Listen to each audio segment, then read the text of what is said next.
Olá, bom dia a todos. Bom dia, Rio Grande do Sul, 11h39. Hoje é segunda-feira, dia 15 de agosto. E a partir de hoje, a Prefeitura de Porto Alegre flexibiliza um pouco mais o uso de máscaras. Esse é o primeiro destaque de hoje com Guilherme Roquette. Oi, Gui, bom dia. Bom dia, André. Bom dia a todos. Eu falo aqui do centro de Porto Alegre porque a partir de agora não é mais obrigatório utilizar máscara no transporte coletivo. Estou falando principalmente dos ônibus, como a gente agora não vê nenhum porque o movimento parou um pouco aqui no terminal Parobé, mas ainda assim tem muita gente de máscara circulando no transporte, por dois motivos e eu conto daqui a pouco aqui no SBT Rio Grande. Até já, obrigado, Guilherme Roquette, 11h39. Você vai ver daqui a pouco. A gente vai falar sobre esta confusão aí, uma grande confusão que aconteceu na saída de uma festa aqui no Rio Grande do Sul. Tem ainda as informações sobre este acidente. Coloca no ar o acidente, um carro em alta velocidade passou por um quebra-molas e praticamente decolou. Que imagem, hein? Que imagem! Foi o suficiente o quebra-molas para o carro praticamente levantar voo. Em seguida a gente traz as informações. E a loucura do tempo aqui no estado, hein? Também é assunto hoje. Porque nós vamos ter em uma semana calor, chuva e muito frio. E para quem gosta do frio, tem uma chance, mas a gente vai falar daqui a pouco. E no esporte, o Inter voltou a vencer, mas será que convenceu? Este é assunto para o Blocão do Esporte. A gente vai para um rápido intervalo e nós voltamos em seguida com muita informação para você. Fique aí, até já. Já estamos de volta com o SBT Rio Grande, 11h44. Atenção, o que vai acontecer? Preste atenção nesta imagem. São 4 opções. Um casal que vai ser assaltado. O carro vai capotar. A mulher agride o homem e sai correndo ou o carro vai explodir? Da redação, Léo Bonesso. Me ajuda, Léo. O que vai acontecer? Bom dia. Oi, André. Bom dia para você. Bom dia a todos. Olhando daqui, sem saber a opção, eu acho que tem a ver com o casal que está caminhando ali pela rua. Você não acha? Porque é o que está em destaque na imagem. Meu palpite é que o casal vai ser atropelado. Não sei se é essa a resposta, mas olhando daqui, me parece essa a mais próxima da imagem do que deve acontecer. E aí, André? E aí? Eu não sei. Realmente eu não sei. Se o casal vai ter um assalto, se vai ter alguma agressão, se vai ter algum acidente que o carro vai capotar ou um carro que vai explodir. E aí? Vamos mostrar agora ou daqui a pouco? Mostrar agora ou daqui a pouco? Daqui a pouco. Ali, ó. Tá ali o casal e um carro. Não sei nem se é com aquele carro que tá vendo. Não sei nem se é aquele carro. Mas em seguida a gente traz a imagem completa e vai contar para você o que vai acontecer. Se vai ter um assalto, se vai ter alguma agressão, se vai ter algum acidente ou se o carro vai explodir, né? O carro vai capotar ou o carro vai explodir. Uma destas 4 opções, em seguida a gente mostra.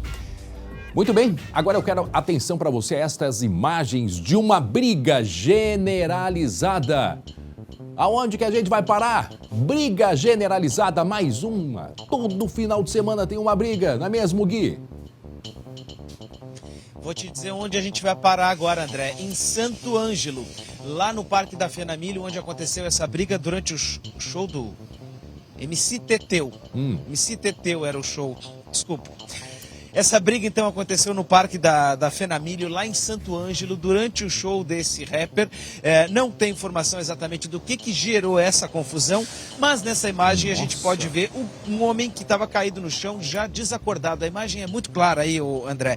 Ele foi agredido e foram diversas brigas aí em paralelo. Quando começa a confusão, aí sempre tem a turma do deixa disso, o outro vem por cima e aí já começam várias outras confusões, uma do lado da outra. Pois então, essa briga aconteceu na saída da festa, já do lado externo do local onde foi realizado esse show, lá no Parque da Fenamilho, em Santo Ângelo.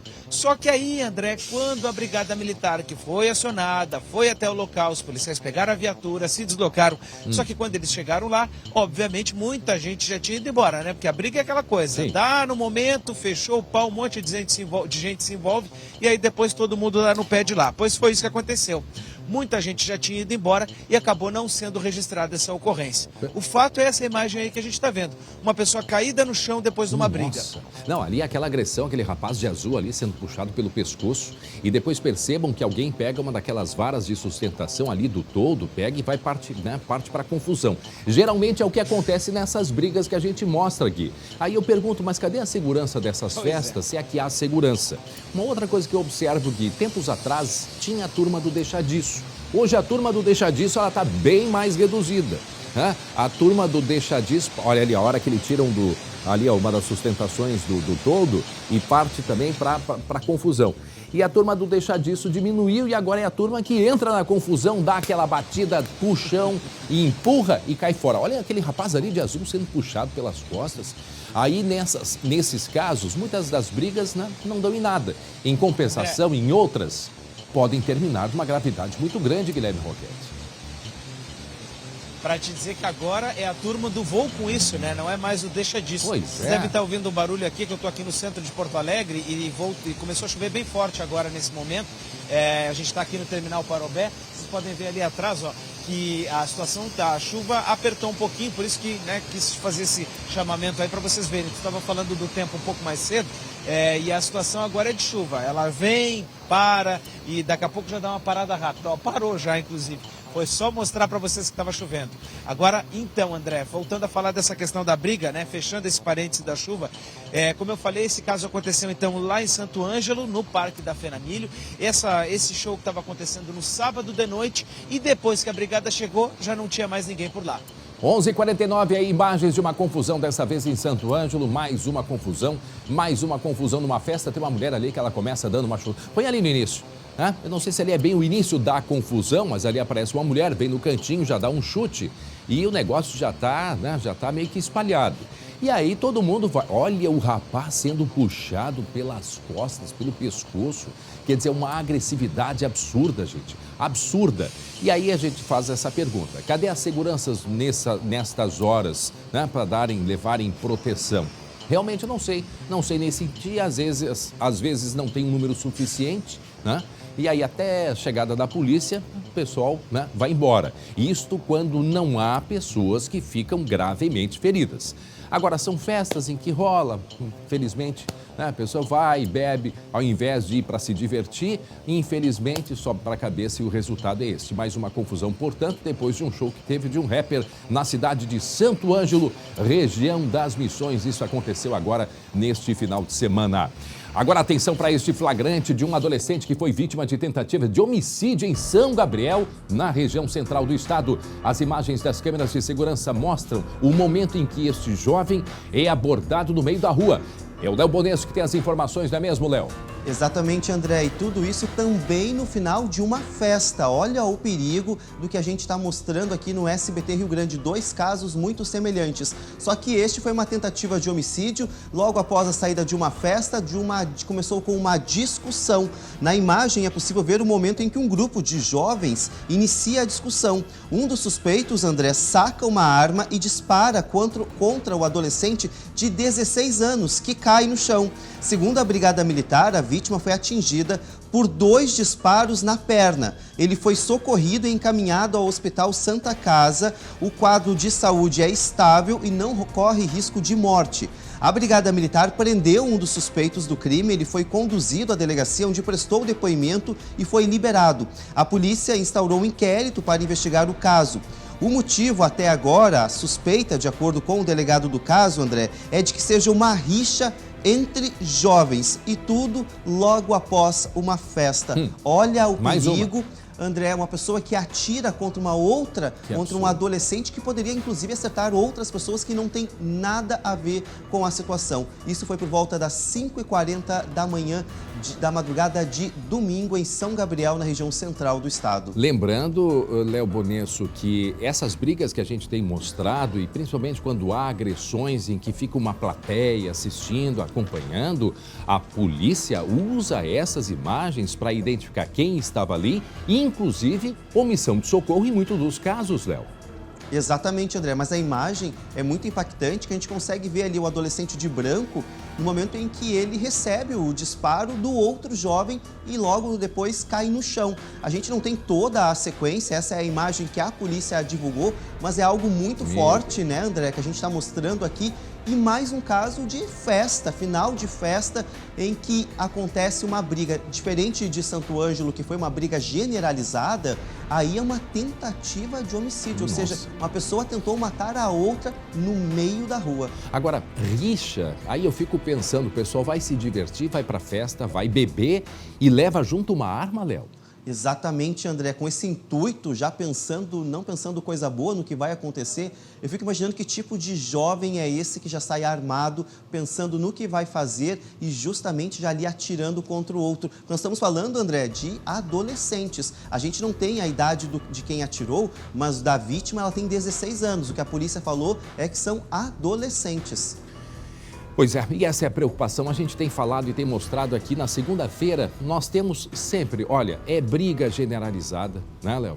É briga generalizada. São esses adolescentes jovens, muitos já são um pouco mais jovens, não são adolescentes, mas que vão para essas festas prontos para alguma confusão, né? Prontos para alguma confusão. E agora a gente vai falar de um outro caso, mas esse não foi tentativa, teve homicídio. E também um menor de idade que foi vítima. Foi vítima de violência. Vítima de violência na saída de uma festa, ou seja, se repete o que aconteceu nessa região aí de São Gabriel, região central do estado. Mostramos lá em Santo Ângelo uma briga generalizada e agora o que aconteceu na Serra, lá na cidade de Canela, querida Canela, Serra Gaúcha. Foi na madrugada também de domingo, de sábado para domingo. Agora é o Guilherme Roquete que nos traz os detalhes, não é mesmo? É o Gui? André, olha só, foi por volta das 6 horas da manhã, a gente está falando então de um caso que aconteceu na saída de uma festa na rua Martinho Lutero, no centro lá de Canela, região central da cidade. Por volta das 6 horas da manhã, já desse domingo, um jovem de apenas 16 anos acabou então sendo esfaqueado, André, durante uma discussão.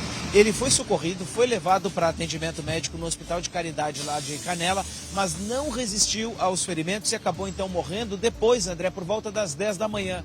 Telefonezinho na casa dele tocou e o pai e a mãe, no dia dos pais, receberam a informação de que o filho tinha perdido a vida. Imagina só essa situação toda logo no dia dos pais. A Brigada Militar, ela foi então acionada, chegou até o local e por lá conseguiu identificar 3 suspeitos ali. Populares apontaram inclusive quem seria quem, enfim. Esses 3 suspeitos, eles têm idade de 18 e 19 anos. E depois, né, como eles foram chamados pela polícia ali, foram ouvidos, enfim, ouvidos não de forma, né, definitiva, mas, né, ouvidos pelos brigadianos no local. Um teria contado, então, que passou a faca para o outro, que deu a facada no outro rapaz de 16 anos. Uma barbárie no centro lá de Canela. Quem apunhalou a vítima, então, foi na região do peito, né? O delegado da Polícia Civil lá de Canela amanhã ainda vai dar mais detalhes desse caso, mas o fato é que a facada, então, foi no peito desse jovem e os 3, então, agressores foram presos em flagrante, sendo 2 deles, então, encaminhados lá para o presídio de Canela. A arma do crime, essa faca, né, ela foi apreendida pela Brigada Militar e agora, André, esse caso vai ser investigado pela Polícia Civil lá de Canela. O fato é, um adolescente de 16 anos esfaqueado e morto na saída de uma festa em Canela. Mais uma confusão, mais uma briga, mais um homicídio, né? Outro caso aqui mostramos, foi uma tentativa que foi com tiro. Agora essa gurizada sai pra festa e na hora de se arrumar, pega e leva uma faca junto? Seria isso? É isso que está acontecendo? Ou é arma? Ou é faca? Ou arrumaram uma faca ali na hora? Não sei se estavam na rua. Mas a que ponto que as coisas chegam? O pessoal, ao invés de se divertir, na idade de se divertir, de aproveitar a vida, né? Pensando no futuro, né? Se preparando para o futuro, infelizmente, olha, que situação que vivem os nossos jovens, não vamos generalizar, mas olha, cada coisa que a gente mostra e a gente acompanha é de assustar e preocupar. Jovens que estariam, né, deveriam estar aí para se divertir, né, trabalhando, né, se divertindo de boa, mas infelizmente o resultado é esse. Seguimos e por falar em adolescentes, a gente está acompanhando um caso de um adolescente de 16 anos em São Leopoldo que está desaparecido. Inclusive, a mãe já recebeu telefonemas, né? É essa violência. E, infelizmente, muitos jovens, né, que são vítimas desses casos todos que a gente mostra. Ou é facada, ou é tiro, ou é briga generalizada. A gente vai seguir acompanhando o caso desse menino que está desaparecido, 16 anos também, lá em São Leopoldo, no Vale dos Sinos. 11 horas e 57 minutos. Um dos principais gerentes do tráfico da capital foi preso ontem, domingo. E ele responde por tentativa de homicídio a um traficante rival. Os detalhes agora num giro de notícias. Luiz Fernando Soares de Freitas, conhecido como Cascão, é atualmente gerente do tráfico de drogas no bairro Coab Cavalhada, na capital. No momento em que foi preso, estava pronto para fugir. Com ele foi apreendida uma mochila com pertences pessoais e mais de R$8 mil. Cascão estava foragido desde julho de 2021. O traficante tem uma longa ficha criminal na polícia. Olha a quantidade de cocaína apreendida dentro de uma reciclagem em São Leopoldo. A droga estava pronta para ser vendida.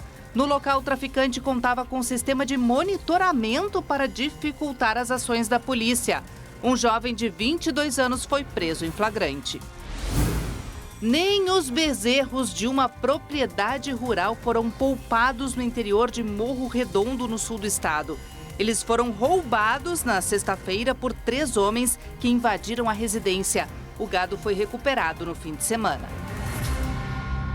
Botaram os terneirinhos dentro de um palio, rapaz. 2 terneiros. Esses dias a gente mostrou 2 vaquinhas dentro de uma Kombi, aqui em Viamão. E agora os bezerrinhos ali, os pequenos 2 dentro, sendo roubados. E aí iam fazer o que com esse gado? Iam vender com esses animais, iam deixar crescer, iam vender, né? Tá aí, portanto, a apreensão. 3 homens que invadiram uma propriedade e levaram estes 2 animais. Agora eu quero atenção para os empreendedores, porque chegou a hora da gente falar de histórias que inspiram e de ideias para quem justamente quer empreender. A colega Aline Schneider está neste momento no bairro Bonfim, aqui em Porto Alegre, um dos bairros mais queridos e mais tradicionais, para contar como uma jovem se tornou uma empreendedora de sucesso fazendo uma cuca maravilhosa. Já descobriu o segredo, Aline Schneider? Bom dia. Oi, André. Bom dia para ti, para todos os amigos que fazem e acompanham o SBT Rio Grande. Já descobri, sim. O que a Marla fez, qualquer pessoa que está em casa pode fazer, gente, porque é muito simples. Ela acionou o Sebrae e fez o negócio acontecer. Olha aí. A Marla é proprietária de um ateliê de cucas chamado Da Vó. São mais de 20 sabores dessa delícia que já ganhou até prêmio, a melhor cuca de Porto Alegre, e também outras gostosuras, aquelas que a gente comia na casa da avó no domingo. É tua cara, né, André? Quem não, né? Quem não gosta, hein? Ei, olha só, a Marla vai contar pra gente. Marla, além da cuca, tem pão recheado, tem broa, tudo que tu aprendeste com a tua avó? Sim, todas as receitas foi a avó que me ensinou. A gente, além das cucas fresquinhas, que é o nosso carro-chefe, né, que a gente tem fresquinha todas produzidas diariamente aqui na loja, a gente também tem as cucas congeladas, que são uma ótima opção para ter em casa e comer quentinha a hora que quiser, basta aquecer e descongelar e aquecer, né? Eu sempre gostei de comer a cuca quentinha quando a avó fazia, assim, então é uma forma de levar essa experiência para casa dos nossos clientes também. A gente tem o pão de aipim, que é um produto que a avó sempre fez, eu sou apaixonada. Tem ele na versão recheada, com linguiça e requeijão, as broinhas de milho, de polvilho, e o nosso último lançamento, que é a ambrosia no vidrinho. Ai, Tudo isso, Deus. André, receita Chega, da Vonita. chega Ela ao que está com meio-dia. 87 anos, nos assistindo de casa. Vonita, Oh. um beijo! E ela aprovou, hein? Sim, a avó gosta bastante dos nossos produtos. A cuca até agora, esses tempos, na semana passada ela estava aqui, o vizinho perguntou se estava aprovada, ela disse que está melhor que as dela. Então, assim, tá aprovada, a avó. Olha aí. Né, vó? E, então, Agora, o que eu quero saber também, Marla, além, a gente já deu uma aprovada, viu, gente? É maravilhoso mesmo. Qual foi o segredo para esse negócio dar certo? Hoje, inclusive, a cuca da avó, o ateliê da avó, está de aniversário, completando 2 anos neste endereço. E o primeiro passo qual foi? Procurar o Sebrae? Isso, então eu já conhecia a Josi, o Sebrae, né, por conta do meu trabalho anterior, e quando eu resolvi, não, eu vou abrir um MEI, vou abrir o CNPJ, aluguei um espaço para fazer minha cozinha, A primeira coisa que eu fiz foi chamar a Josi e falar de que forma que o Sebrae podia me ajudar, né? Imediatamente ela me colocou dentro do grupo de maturação comercial e daí a gente fez inúmeras consultorias de modelagem de negócio, de plano de negócio, todos os controles financeiros também, como fazer a precificação correta dos produtos. Então o Sebrae sempre, até hoje, né, depois quando a gente resolveu abrir a loja aqui também, eu chamei a Josi de novo, era um momento bem desafiador, estava ali no início da pandemia, mas eu acreditei, eu achava que podia ser, porque a gente estava aumentando as nossas vendas, então procurei a Josi novamente, o Sebrae me auxiliou e hoje eu tenho o Sebrae como, assim, como uma segurança mesmo. Que quando bacana. eu preciso de uma ajuda, acontece alguma coisa, ou estou pensando em dar um passo novo, eu chamo a Josi, chamo a Fran também, que às vezes quando a Josi está de férias, a Fran eu ouço contato, e o Sebrae é a minha porta onde eu vou bater quando eu preciso de ajuda. Assim. Agora, legal, gente, é perceber o seguinte, mesmo a Marla sendo de uma família tradicionalmente de padaria, né, lá no interior do estado, são mais de 50 anos nessa tradição, ainda assim ela viu que era importante buscar essa consultoria, e isso fez a diferença no teu negócio. Sim, com certeza, sim, com certeza. Antes até tu tinha me questionado, né, o que eu via de diferente, assim, que eu gostaria de fazer de diferente do que eu vejo a minha família fazendo. E eu acho que uma das coisas que eu sempre falei, assim, inclusive em casa, é que a gente precisa, e aprendi isso com o Sebrae também, que a gente precisa sair um pouco do operacional, precisa ir para a parte estratégica, né? Eu acho que isso é um dos grandes aprendizados que eu tive com o Sebrae e que a gente tenta fazer um pouco diferente, assim, né? Pensar mais na gestão, na estratégia do negócio. Claro, tá sempre junto com a equipe, mas também não olhando principalmente para essa parte estratégica. Maravilha. Que legal. Gente, daqui a pouco a gente vai conhecer quem foi o anjo da guarda da Marla. Fala, André, tô te ouvindo. Pergunta já vai se ter tem- encomenda, já tô sabendo. Pergunta se tem alguma com toque do Oriente Médio. Pergunta para ela. Pergunta para ela. Como é que Alguma é? receita com um toque especial do Oriente Médio? Pergunta para ela. Não, porque eles não são de origem. Eu vejo que eu Não lembro. entendi a tua pergunta. Não, porque assim, o bairro Bonfim, muitos moradores são de origem, né, judaica, vêm de Israel. E eu vejo que há escritos ali, né, há escritos ali em hebraico. E aí eu perguntei se tinha algum toque especial, já que é a Sim, receita da avó. Mas aqui a tradição é alemã. Aham. Aqui a tradição é alemã mesmo, né, Marla? Sim, a gente sabe que o bairro tem essa característica, né? Mas a nossa tradição é alemã, traz bem a questão do interior da colonização alemã. E a gente foi muito abraçado aqui quando a gente entrou, porque tem muita gente aqui no Bonfim que vem do interior, né? Vem para fazer faculdade na URGS, vem e essas pessoas estão aqui. A gente vê até um clima muito de interior aqui no Bonfim. E assim, a gente se sentiu super abraçado Hoje eu moro aqui também, porque as pessoas receberam dessa forma. Então, muita gente vem aqui e diz, que bom que abriu, a gente come cuca em casa e aqui em Porto Alegre é mais difícil de encontrar, né? Então tem muito essa memória da avó, do produto que a avó fazia em casa. A cuca de uva é uma cuca que a gente faz muito sucesso quando a gente tem ela no verão, né? E aí é isso. Que legal. Obrigada, Parabéns. Marla. Até já, André. Vai pensando aí no sabor para eu levar para ti depois, viu? Combinado. Tem até de queixminha. Nossa! Dankeschön. Tchau, Aline. 12h, 5 minutos. Agora, atenção, olha só, um flagrante de imprudência no trânsito em Rosário do Sul. Léo Bonesso.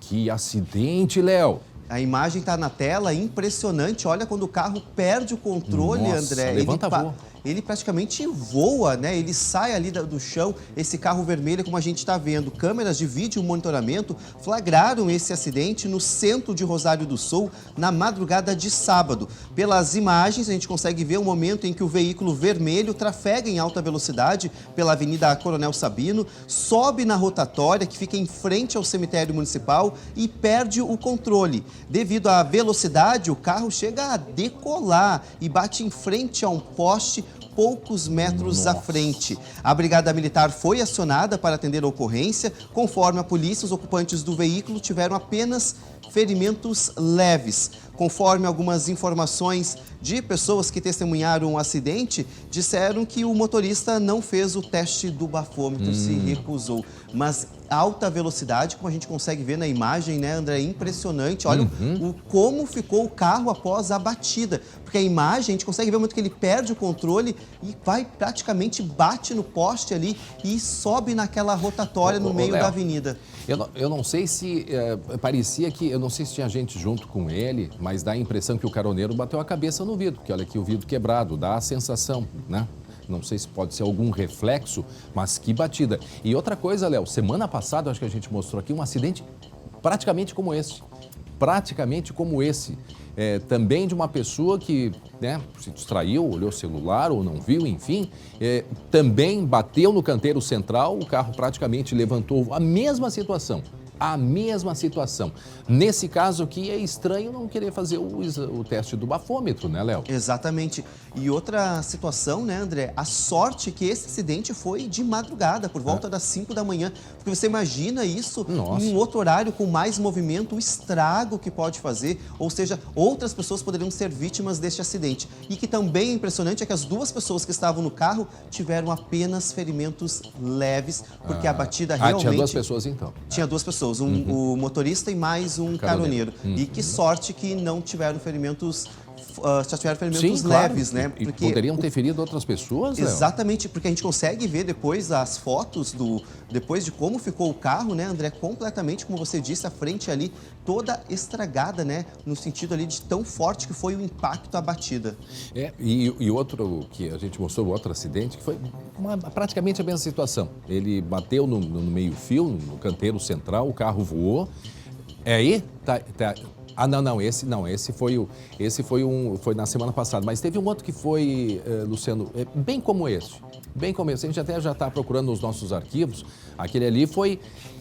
Qual foi aquela cidade ali? Não foi o Tuparandi, daquele homem que por muito pouco não foi atingido no acidente. Mas este carro aí, isso foi aonde, Léo, esse carro vermelho? Foi no centro de Rosário do Sul, na região central do estado, na madrugada de sábado, por volta das 5 horas da manhã. Pois é, neste caso aí é estranho o motorista, né, não querer fazer o teste do bafômetro. Mas no outro caso que a gente mostrou na semana passada foi durante o dia, né? Foi durante o dia, não se sabe ao certo, mas alguma distração. Por isso, né? Eu sempre não estou justificando e não temos certeza esse outro acidente, ou até esse aí também, alguma distração, às vezes olhando para baixo, 1 segundo de distração já é o suficiente para provocar um acidente, exatamente. Uma tragédia. A gente não é perito na imagem, né, André? Mas olhando assim, totalmente de forma muito leiga, me parece que realmente o carro está em alta velocidade, o carro vermelho, justamente porque do outro lado a gente consegue ver que o carro está mais devagar. E até para perder o controle do veículo, olha, desta forma, tem que estar com a velocidade um pouco acima do permitido. E ele poderia, por exemplo, ter virado quando bateu, né? O carro poderia ter virado, poderia ter acontecido uma tragédia. E ele voa e chega a uns 5 metros, pelo menos, que ele vai voando. Quer dizer, é impressionante.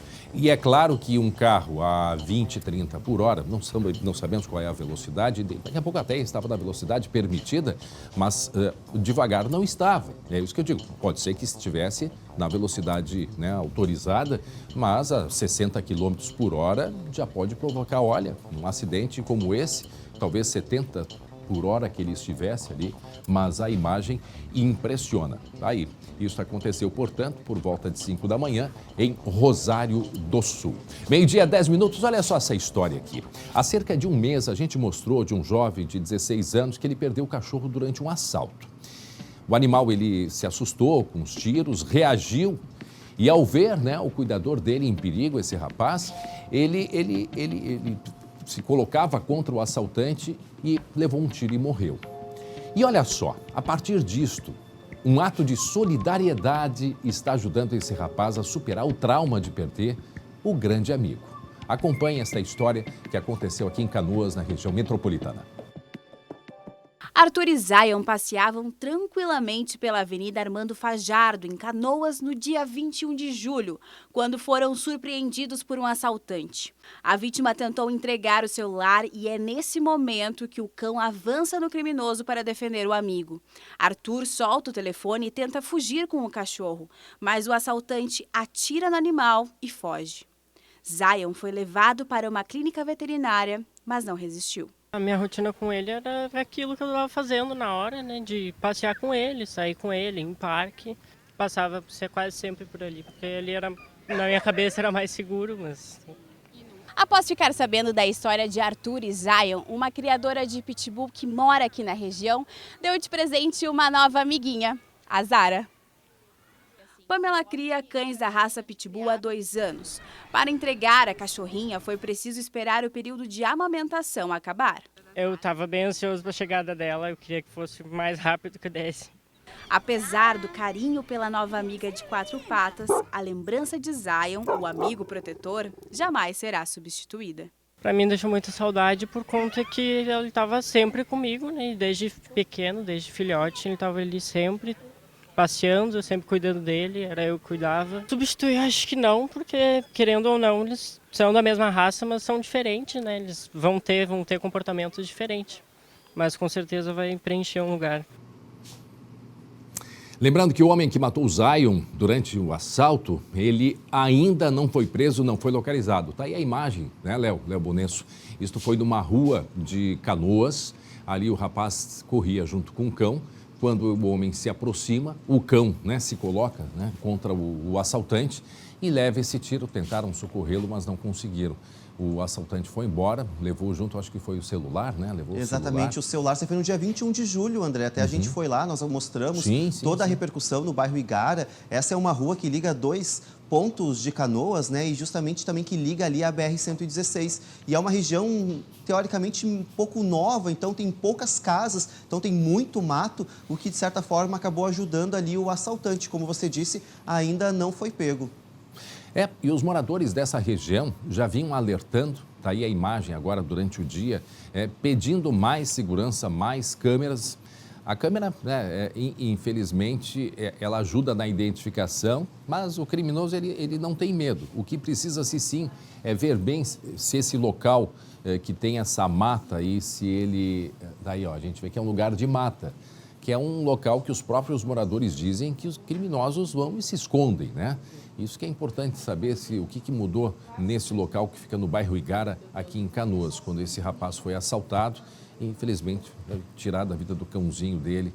Um cãozinho, né, já era adulto, mas era novo ainda, né? Cãozinho novo. 1 ano e 3 meses, 6 meses, não me recordo exatamente, André, mas acho que era mais ou menos isso. E quando a gente foi lá contar este caso, foi o dia, inclusive, logo após esse assalto, fui eu que fui lá. A gente chegou ainda no momento em que a prefeitura estava fazendo a limpeza dessa parte aí que é verde, porque, segundo os moradores, muitos assaltantes acabam utilizando essa parte da mata para se esconder e também para ali como atalho para uma outra rua e acabam fugindo. Eu não sei se você recorda, André, a gente inclusive contou que outros moradores que passeavam com o cachorro também tinham sido vítimas de assaltantes. Chamava muito a atenção a forma em que assaltantes acabavam ali, né, fazendo as vítimas, geralmente com o cachorro no momento do passeio. A câmera ajuda muito, ela ajuda muito. Agora, iluminação, isso já há pesquisas internacionais, inclusive, né, que comprovam que a iluminação pública leva segurança às pessoas. Nesse local também há uma reclamação de falta de iluminação, não é mesmo, Léo? Segundo os moradores que conversaram contigo. É um lugar escuro, até na própria imagem a gente consegue ver que tem poucos pontos de luz, mas é justamente por isso, André, como é um local ainda novo, tem poucas casas, então tem boa parte dele que é de mato ainda, então assim, realmente é bastante complicado para os moradores. Muito bem, seguimos, Léo, 12h15, atenção, um homem invadiu um hospital e disparou diversas vezes contra uma pessoa que estava internada. Isso aconteceu em Garibaldi, na Serra. O Guilherme Fadanelli tem informações quando e como que tudo isso aconteceu. Fadanelli, boa tarde. Oi, André, boa tarde. A gente começa essa história lá do início, na madrugada de sábado para domingo, quando bandidos invadiram a casa de Rodrigo da Silva, de 26 anos, ele que morava no bairro Vale dos Pinheiros, aqui em Garibaldi. Os bandidos invadiram a casa dele, dispararam uma série de tiros e o Rodrigo foi trazido aqui para o hospital de Garibaldi. Acontece que na madrugada agora, de domingo para segunda-feira, André, um bandido entrou aqui no hospital e foi até a UTI, onde o Rodrigo estava internado, para fazer novos disparos contra ele. Eu estou aqui, André, no ponto exato aqui para o pessoal de casa entender. Essa rua aqui é a rua nos fundos do hospital. E ali naquele vão, bem no meio da construção, tem um vão, ali é a entrada dos funcionários, André, e foi por ali que o bandido entrou, porque há um vão entre a porta e o teto, ou seja, dá para pular ali por aquele vão. Há um encanamento também do lado,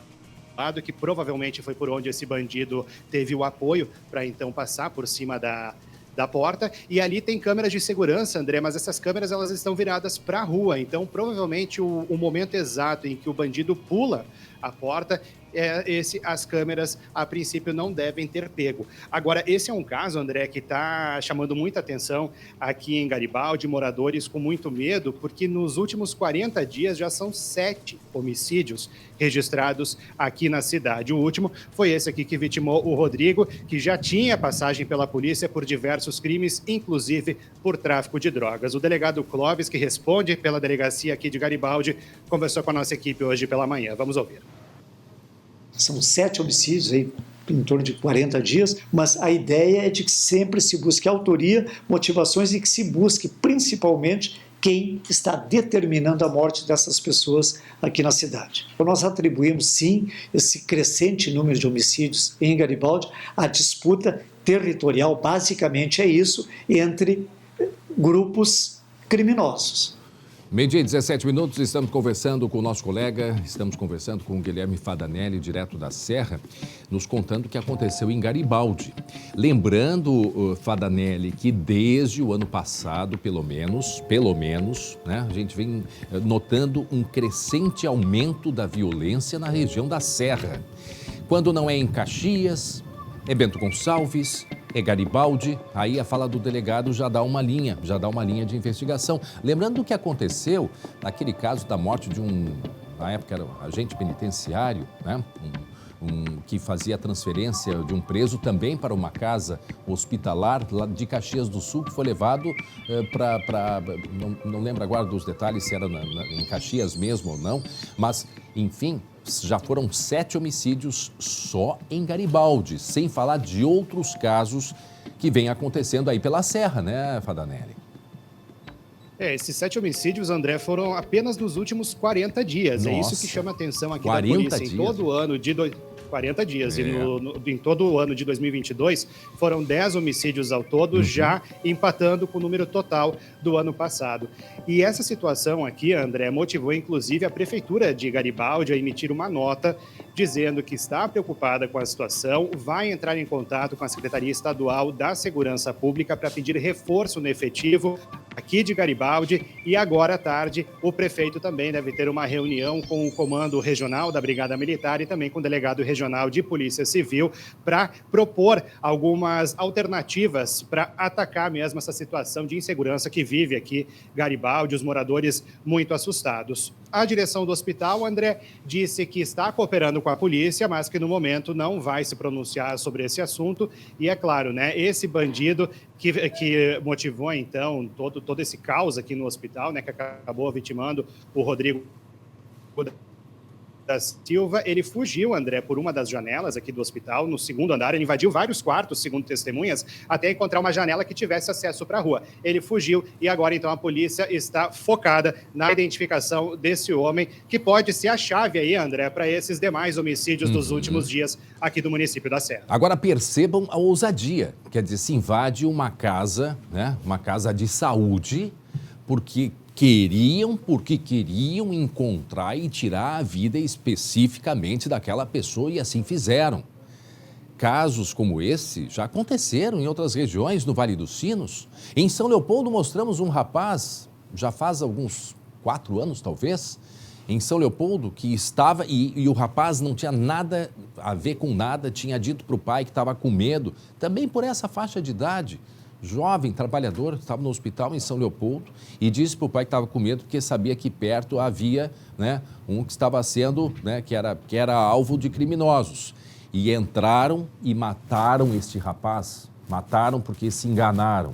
Então veja, quer dizer, as pessoas continuam expostas à criminalidade. E o que disse o Fadanelli, estas 7 mortes, eu tinha entendido que era no ano? Não, no ano são 10, são 7 mortes em 40 dias.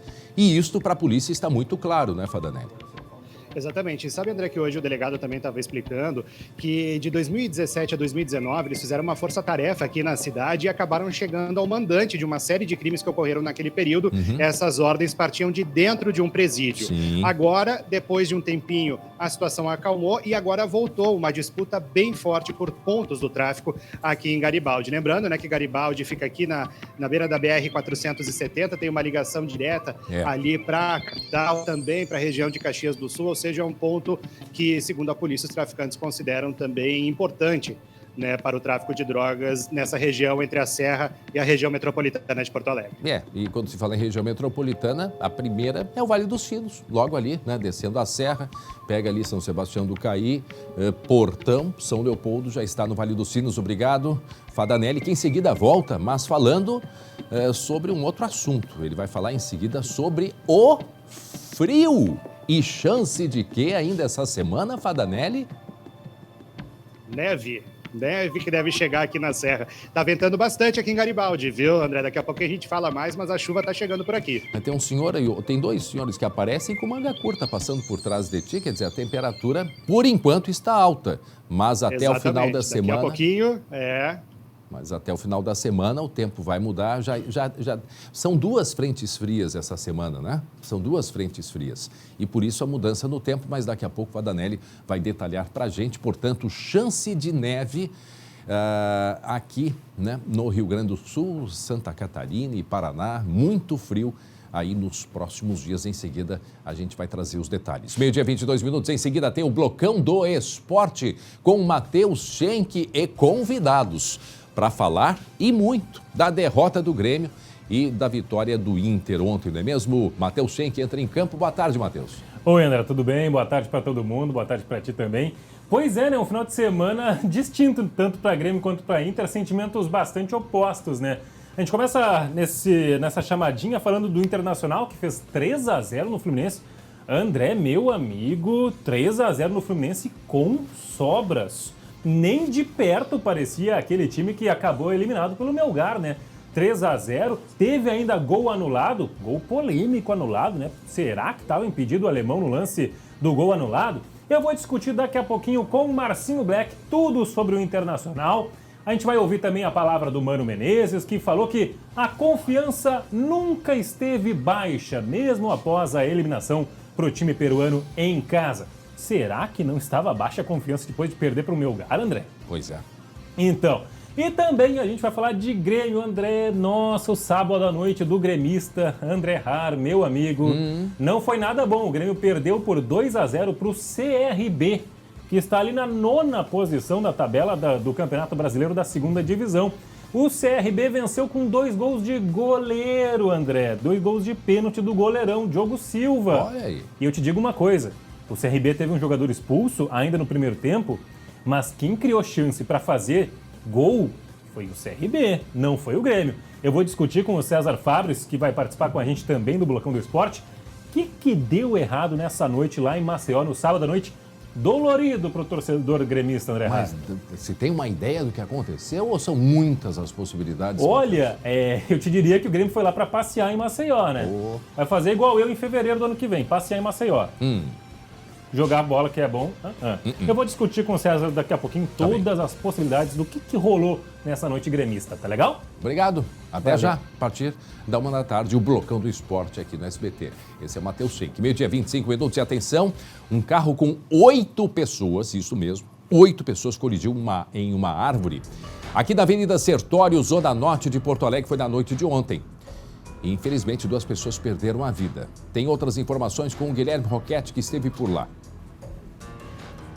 A gente vê aí a árvore que foi atingida por esse carro durante o acidente que aconteceu na noite de ontem aqui na Avenida Sertório, zona norte de Porto Alegre. Um Fiat Siena com 8 pessoas dentro rodopiou aqui na pista e bateu lá na árvore. E até agora, pela manhã, a gente ainda vê aqui, ó, o cordão de isolamento, essa fita de isolamento, um galho da árvore jogado do lado de lá para o lado de cada calçada e mais aqui na frente ali, ó, objetos pessoais dessas pessoas que estavam dentro desse carro. Um tênis, um chinelo, lona preta ainda por aqui. E olha só, o Mazzoni vai nos mostrar agora até mesmo o encosto de cabeça desse carro também foi lançado para fora e jogado para cá. Essa colisão, ela aconteceu na noite de domingo aqui na Avenida Sertório. Esse Fiat Siena vinha da Zona Norte em direção à Ponte do Guaíba com 8 ocupantes. 2 deles morreram no local, possivelmente então lançados para fora do veículo. Outros foram encaminhados para atendimento médico. E tem mais coisa para a gente mostrar ainda aqui pela manhã. A gente vê aqui ainda estilhaços de vidro desse carro. Olha só, muita coisa ainda jogada por aqui. Agora, a Polícia Civil, e as equipes, então, vão poder investigar esse caso para saber como é que foi a dinâmica desse acidente. O que a gente sabe é que esse carro vinha da Zona Norte em direção à Ponte do Guaíba, quando possivelmente o motorista perdeu o controle, rodopiou e atingiu a árvore aqui na Avenida Sertório. Que tragédia, gente. Mas 8 pessoas dentro do carro. Siena são 5 cintos, 3 pelo menos sem o cinto de segurança. Que batida e que tragédia. Duas mulheres, né? São 2 mulheres que morreram nesse acidente aí, nesta madrugada na Zona Norte aqui de Porto Alegre. 12h27 minutos, atenção, porque criminosos renderam uma comerciante que estava grávida em Santo Ângelo, região das Missões, e levaram diversos celulares da loja, desta senhora. O Léo Bonesso tem os detalhes, Léo. André, olha o absurdo, câmeras de segurança flagraram a ação dos criminosos. Vestindo capacete, 2 homens chegam no estabelecimento por volta do meio-dia, logo após o proprietário deixar o local. Eles rendem a atendente, que está grávida de 6 meses, e roubam cerca de 20 celulares do local e o aparelho da vítima também. A perda é estimada pelo comerciante em R$35 mil. Olha o prejuízo da loja, que abriu há pouco mais de 5 meses. De acordo com a Brigada Militar, os suspeitos seguem foragidos. Mas o absurdo, André, é o risco que a mulher e o bebê correram diante de toda esta violência. Esse é o momento aí já do lado de dentro. Agora a gente consegue ver o momento em que os criminosos chegam neste estabelecimento e, na sequência, rendem a atendente e fazem essa limpa. Levam 20 celulares. Isso às 11h50, né? 10 para o meio-dia. Essa senhora, isso foi na sexta-feira, quando foi abordada, portanto, por esses 2 criminosos, isso em Santo Ângelo, Léo. Em Santo Ângelo, na região das Missões, a imagem é muito clara, né, André? Mas eles estão o quê? De capacete, o que dificulta a identificação. Mas a gente consegue ver toda a ação deles ali, são muito rápidos. E o que impressiona é justamente isso, né, André? Eles já chegam ali, certeiros do que vão fazer, armados. E cada vez mais, né, André, a gente tem mostrado aqui que, infelizmente, as lojas de telefonia têm sido alvo muito frequente, né, dos ladrões aqui no estado. É verdade. Celulares que a gente sabe que são usados para crimes e muitas vezes, né, para vender por troca de drogas, por dinheiro, enfim. 12h29, olha só, né, uma afronta contra a polícia. Preste atenção no que aconteceu. Um grupo criminoso do Vale dos Sinos fez rodar nas redes sociais, né, um vídeo em que dizia estar preparado para receber a polícia. E é claro que o grupo não estava preparado. A polícia conseguiu localizar e prender, ou melhor, apreender a pistola que eles estavam usando nestas ameaças. É o destaque que começa o Giro de Notícias. A arma israelense calibre 9mm estava na casa de um dos investigados em Campo Bom. No local também havia maconha, balança de precisão e carregador para a pistola. Segundo a polícia, o armamento é idêntico ao que aparece no vídeo com ameaças. Um homem foi preso na ação que aconteceu na noite de sexta-feira. Segundo a polícia, ele seria responsável por armazenar armas e drogas para a facção. Também no Vale dos Sinos, a Brigada Militar reforçou o patrulhamento em Novo Hamburgo. Até um helicóptero foi usado. Quase 1.000 pessoas foram abordadas, 4 foragidos foram recapturados e 2 armas apreendidas. A medida acontece depois dos casos da semana passada, em que um policial foi ferido em uma operação e 2 assaltantes morreram em confronto com a polícia. Quase 100 quilos de maconha foram apreendidos em Sapucaia do Sul. A apreensão foi feita na última sexta em um desdobramento da investigação do policial que foi baleado na semana passada. Os policiais procuravam pelo suspeito quando descobriram o depósito de drogas.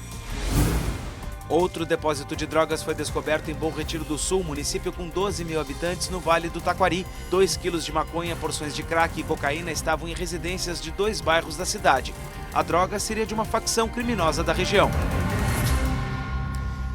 O nosso assunto agora é a pandemia, porque aos poucos, com o avanço da vacinação, as medidas sanitárias de proteção contra a Covid estão sendo flexibilizadas, afrouxadas, né? O uso de máscara não é mais obrigatório no transporte público aqui em Porto Alegre e é o Guilherme que traz as informações, né, Gui?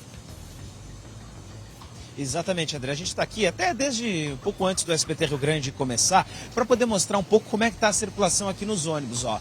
Ainda tem gente usando máscara, vai passar um ônibus aqui do lado e a gente vai ver um pouco aqui atrás também. Ainda tem gente usando máscara, um pouco das pessoas usam, outro pouco já está não aderindo mais ao uso desse equipamento. Por quê, André? Porque o uso da máscara ele foi flexibilizado pela Prefeitura aqui da capital, porque a Prefeitura, embasada num parecer da Secretaria da Saúde, entendeu que não havia mais tanto risco. E essa é a segunda flexibilização que a gente já tem nesse ano. A anterior foi lá no dia 18 de março, quando foi flexibilizado aí o uso de máscara em locais fechados. Então, a partir de hoje, não é mais obrigatório o uso de máscara no transporte coletivo aqui da capital. Vou fazer uma pergunta para o senhor prefere usar máscara para andar no ônibus ainda? Sim. Mais seguro? Bem mais seguro. Porque a partir de hoje não está mais obrigado, né? O senhor vai continuar usando? Vou continuar. Porque a gente está no centro de Porto Alegre, né? Então é complicada a coisa aqui. Muito obrigado, valeu.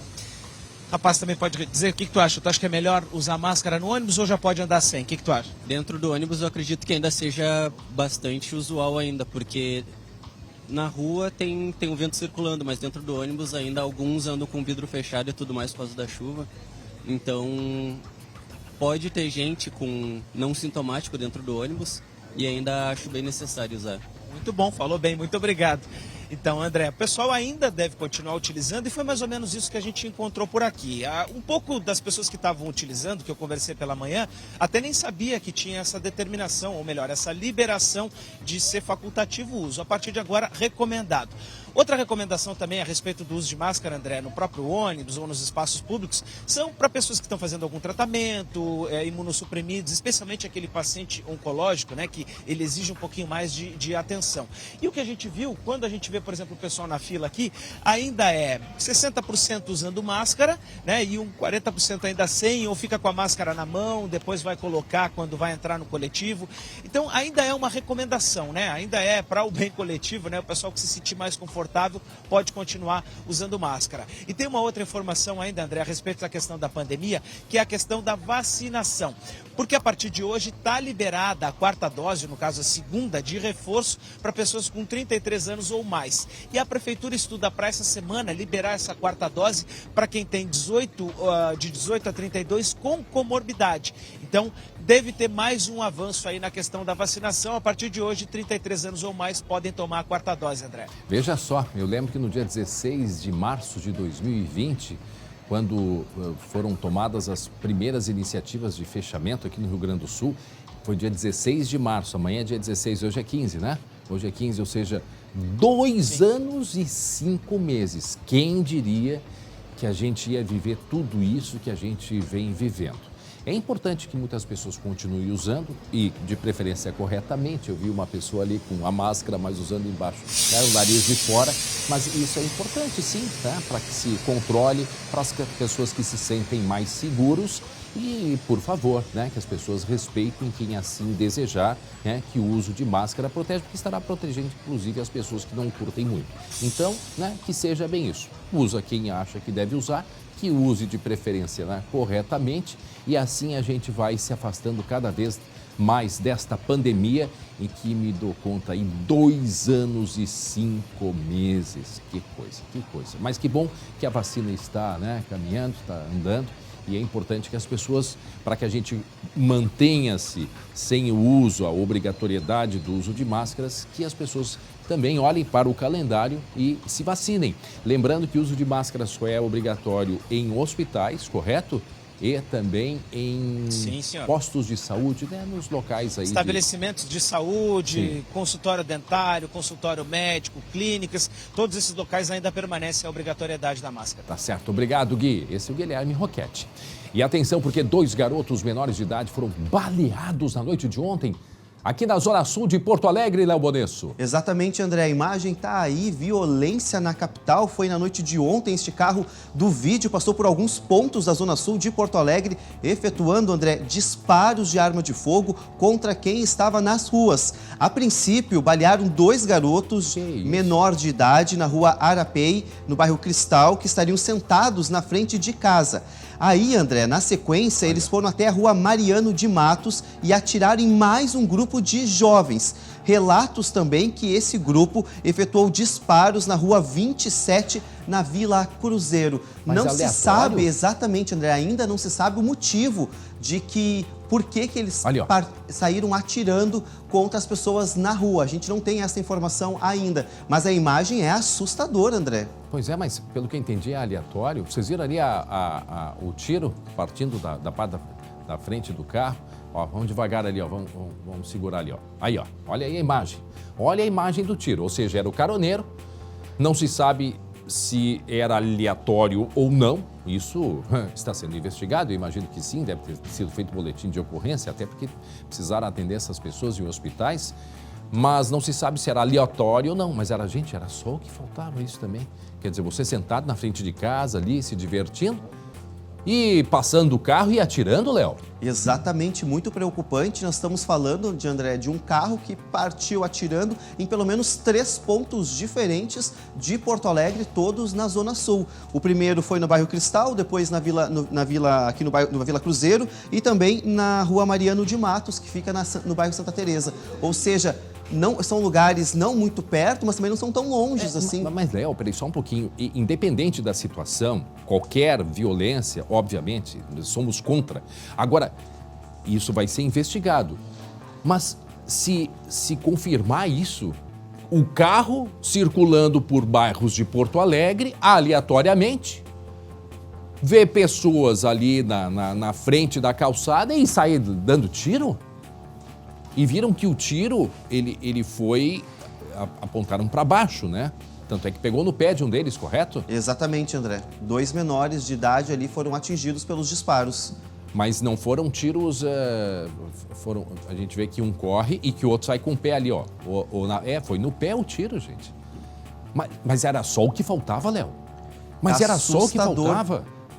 Assustador, André, violência, como a gente disse, a polícia ainda investiga se foi de forma aleatória, se era pessoas que estavam ali, que eram alvo deste grupo, ainda não sabemos, mas independente disso, André, é muito assustador, porque a gente sempre tem aquela premissa de que outras pessoas estão circulando na rua, que pessoas, né, André, que não tem nada a ver com a história, podem ser vítimas, ou seja, realmente muito preocupante e assustador. Domingo, 7h30 da noite, Zona Sul de Porto Alegre. Isso ontem, gente. Ontem à noite. 7h30 da noite.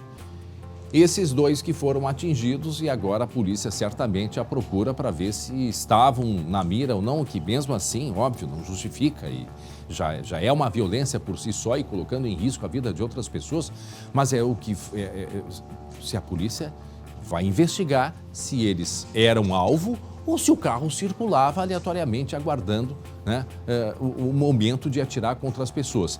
Teve este caso que aconteceu em qual bairro, Léo?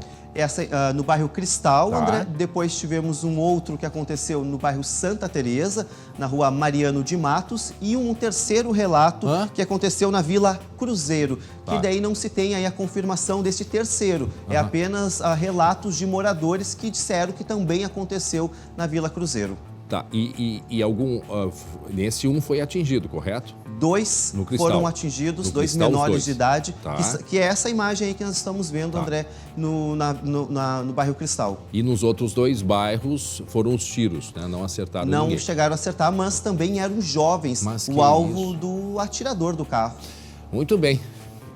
Isso é um dos casos que a gente não pode esquecer para ver e se é de fato aleatório, quer dizer assim, saiu para ir atirando, ou se eram pessoas que estavam na mira. Agora, é estranho, né? É estranho, muito estranho, até pelo uma história roteiro, muito mal contada até o momento, né, André? São bairros próximos, né? Regiões próximas.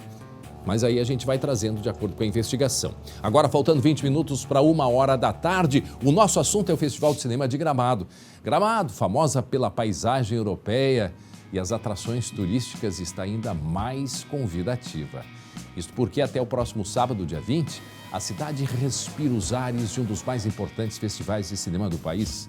Um grande reencontro saudado por todos. Não é só o frio e as belezas de Gramado que encantam os turistas na Serra Gaúcha. Quem circula pela cidade nesta época do ano tem a chance de encontrar, de repente, uma estrela do cinema ou da televisão. Expectativa de encontrar algum famoso. É o que importa, a gente fazer uma foto. Uma agradável coincidência de ter fechado a estadia e a gente ter podido vir conhecer a cidade e também ver os artistas, ver essa movimentação, né? Estar com os colegas, estar com o público, estar vendo os produtores, vendo os artistas, é delicioso sempre, né? Visitantes de todos os lugares do mundo ocupam mais de 70% da rede hoteleira. Esse casal do México já visitou a cidade 5 vezes, mas desta vez o período escolhido foi especial. E estamos disfrutando muito de toda a arquitetura, a gente, é lugar muito hermoso que nos gostaria que todos os mexicanos pudieran conhecer. O festival completa meio século de história. Nasceu de uma mostra de cinema no início da década de 1970. Ao longo do tempo, acompanhou as mudanças do país. Sobreviveu à censura do regime militar, testemunhou o esvaziamento da produção nacional do início dos anos 90 e abriu espaço para filmes estrangeiros. Ele é um marco na cultura nacional, representa todo o audiovisual, todas as produções, os diretores, produtores. O Festival de Cinema sempre foi um palco para as discussões políticas que aconteciam no Brasil, né?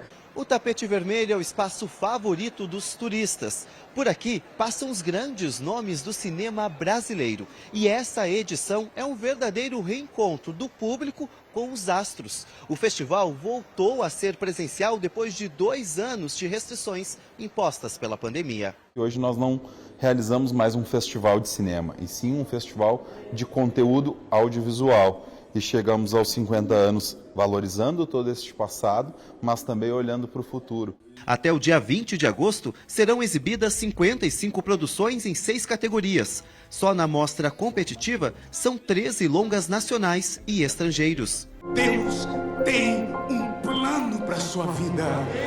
Aleluia! Fica a expectativa para saber quem serão os vencedores, que levarão para casa o Kikito, um dos troféus mais desejados por quem faz cinema no país. Xuxa, mas a herança te pertence. Lembrando, Léo Bonesso, que o Festival de Cinema, que completa, portanto, 50 anos, né, com todo o avanço tecnológico e de internet, ele se modernizou, né, também está em outras plataformas, mas continua reservando o ineditismo em muitas das obras. Teremos obras gaúchas nacionais e obras da América Latina, obras que são apresentadas, são atividades durante todas as semanas, com apresentações, discussões, são diversos eventos paralelos e o SBT com o nosso estúdio de inverno acompanhando tudo isso e trazendo sempre detalhes para todos. Eu sou daquele tempo, Léo, porque quando começou o festival eu era pequeno, então a gente não via artista, a gente não tinha ali o Instagram do ator tal, a atriz, enfim, né? Isso a gente tem de pouco tempo para cá. Então, por isso que desde o início sempre chamou muita atenção de nós vermos artistas circulando pelo Rio Grande do Sul, por Gramado, por Canela. Então foi muito interessante isso, porque hoje as pessoas têm já um contato maior com os atores e atrizes, né? Mas que bom que o festival ele acompanhou essa modernização tecnológica e ao mesmo tempo eu fico perguntando, e eu perguntei muito lá em Gramado, o que seria Gramado hoje se não existisse o Festival de Cinema? Será que seria, né, a Gramado que é hoje a referência, uma das cidades mais visitadas do Brasil, da América Latina, quer dizer, uma representatividade muito grande que tem a nossa querida Gramado. E o festival movimenta muito, né, André? Sim. Não só a economia, mas como os turistas. A previsão é receber mais de 300 mil pessoas durante o festival, 10 mil só para assistir aos filmes. Então, assim, tu chega em Gramado, tem toda aquela atmosfera muito bacana, filas para entrar no Palácio dos Festivais para poder assistir ao os filmes. E uma curiosidade, André, o festival começou no verão. E quando começou, os artistas se concentravam nos hotéis. Então o público ia até os hotéis para ver os artistas tomando banho de piscina.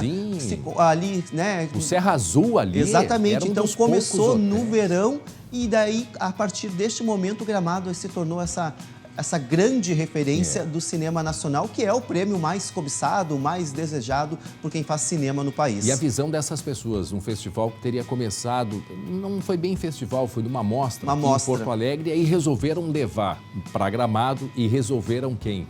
O principal idealizador, era o dono da Calçados Ortopé na época, prefeito de Gramado, foi prefeito por diversas vezes, Horst Volk, que faleceu recentemente, e a esposa dele leva adiante, que é a Rosa Helena, que é a diretora de turismo, né? Leva adiante essa ideia dele, de empresários, de outros empresários também, e conseguiram acreditar, tanto é que foram homenageados agora nesta edição do Festival de Cinema de Gramado. Então, que bom que nós temos o nosso querido festival, 50 anos, e terá muitos mais... fará muito mais idade pela frente, porque tem muita coisa boa para vir e muitas obras, ainda mais agora, depois da pandemia, muita coisa para ser criada. Muito bem, meio-dia 47 minutos. Aline Schneider, já podemos fazer o pedido, né, com o cardápio em mãos de todos os sabores que nós queremos das cucas. A Aline está falando de um trabalho muito bacana do Sebrae, né, que veja só, quem deseja abrir uma loja de cucas, por exemplo, pode ter o apoio e a orientação do Sebrae, e ela trouxe, né, esse caso aí de sucesso, traz para a gente, que é uma empresa que fica aqui no bairro Bonfim, em Porto Alegre, né, Aline Schneider. Isso mesmo, André. É um ateliê de cucas aqui do bairro Bonfim, chamado Da Vó.